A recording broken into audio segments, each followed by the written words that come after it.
হাজবেণ্ডৰ ৰেচিপি দেই এইটো আছে চিকেন আছে তুমি কৈ দিয়াচোন এইকেইটা কি দিছা ইনগ্ৰিডিয়েণ্টছ কেইটা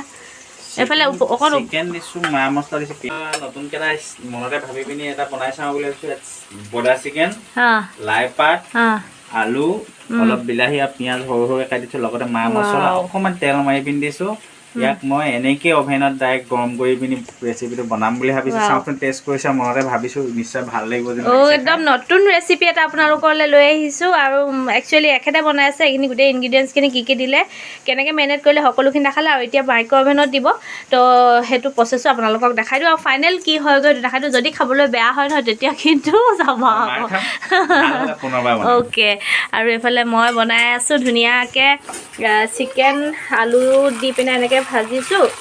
আৰু ইয়াতে মই আদা ৰচুন দি দিছোঁ এতিয়ালৈকে নিমখ হালধি একো দিয়া নাই অকল জাষ্ট ভাজি আছোঁ তাৰপিছত ইয়াত দিম এতিয়া মই কচু যিহেতু বইল কৰি থৈছোঁ কচু এয়া চাওক এইখিনি বইল কৰি থৈছোঁ ধুনীয়াকৈ আৰু এই কচু আৰু এইফালে বিলাহী কাটি থৈছোঁ সৰু সৰুকৈ ধুনীয়াকৈ গোটেইখিনি বস্তু দি মেলি ধুনীয়াকৈ বনাওঁ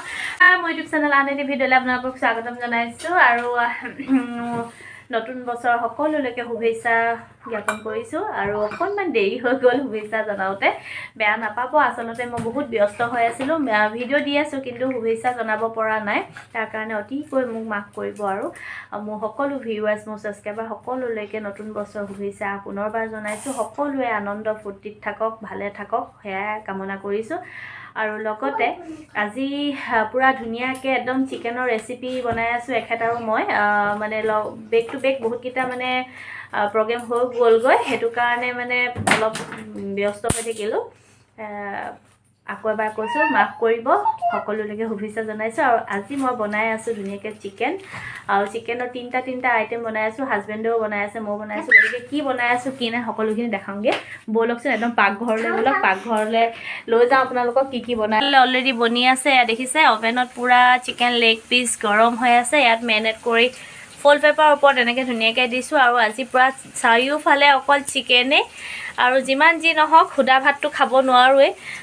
চিকেন ৰেচিপিটো মানে কি চিকেনটো থাকিলে ভাল লাগে খানাটো বনায়ো ভাল লাগে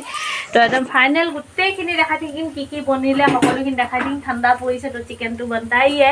তো কেইবাটাও আইটেমত কেইবাটাও ডিজাইনত বনাই আছোঁ তো ফাইনেল কি হয়গৈ দেখাই থাকিম ধুনীয়াকৈ কচু দি পিনাই ব্ৰইলাৰ মাংস কচু বিলাহী দি বনাই থৈছোঁ অকণমান গ্ৰেভি কৰিছোঁ বেছি গ্ৰেভি কৰা নাই আৰু লগতে বাকী কি আইটেম আছে কি নাই সকলোখিনি দেখাই থাকিম একদম ফাইনেল ভাতকেইটা বঢ়া সময়ত ধুনীয়াকৈ দেখাম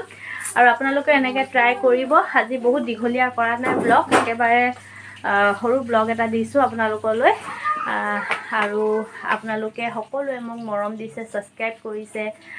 মোৰ ভিউৱাৰ্ছ মোৰ ছাবস্ক্ৰাইবাৰ কিন্তু এটা কথা মোৰ মনত অকণমান বেয়া লাগি আছে আপোনালোকে মোক যদি ভাল পাইছে তেতিয়াহ'লে মোৰ চেনেলটো ছাবস্ক্ৰাইব কৰিছে আকৌ ছাবস্ক্ৰাইবটো কাটিও দিছে বহুতকেইটা ছাবস্ক্ৰাইব মোৰ কাট খাই গৈছে কি হৈছে কোনে কৰিছে মই গম নাপাওঁ কিন্তু যোনে কৰিছে প্লিজ ছাবস্ক্ৰাইবটো কাটি নিদিব ছাবস্ক্ৰাইব কৰিব আশীৰ্বাদ কৰিব আৰু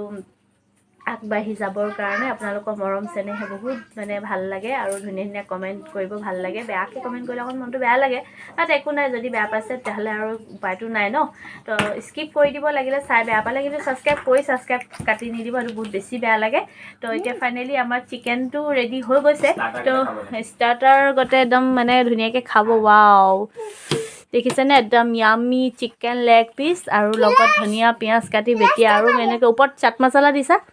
বঢ়িয়া এতিয়া ধুনীয়াকৈ বিন্দাছ খাব লাগে আৰু ন ৱাও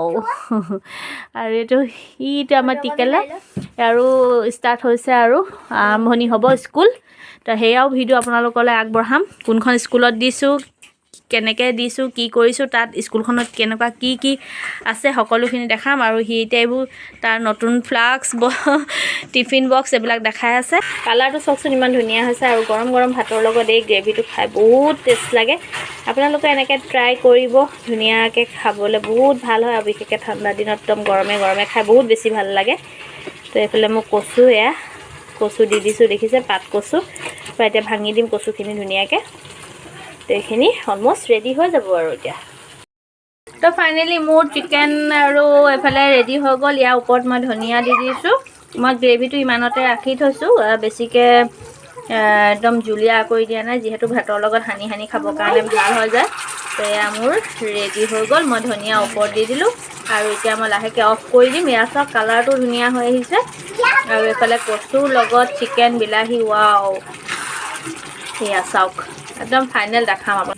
মাইক্ৰ'ৱেভেনত দিয়া হৈ গ'ল ৰেচিপিটো মেৰিনেট কৰাটো আপোনালোকক দেখাইছিলোঁ এতিয়া এয়া তেখেতে দিলে মাইক্ৰ'ৱেভেনত আৰু এয়া চাওক সেইটো অভেনত ৰেডি কৰা এইখিনি দেখিছে একদম পূৰা গৰমে গৰমে ধোঁৱা ওলাই আছে এইখিনি চিকেন একদম ধুনীয়াকৈ লাই শাকৰ লগত জলকীয়া হেতি এনেকৈ টেষ্টিকৈ খাম এতিয়া এইটো এখেতে বনোৱা ৰেচিপি আৰু এইফালে মই বনোৱা কচু দি পিনে ধুনীয়াকৈ চিকেন বনাইছিলোঁ এয়া একদম পূৰা ৰেডি হৈ গ'ল আৰু গৰমে গৰমে এতিয়া ভাতৰ লগত ধুনীয়াকৈ খাবলৈ হৈ গ'ল আৰু এইফালে কচু পিটিকা আৰু কণ বিলাহীৰ লগত কচু পিটিকা অকণমান ওচৰৰ পৰা দেখাইছোঁ এইটো আচলতে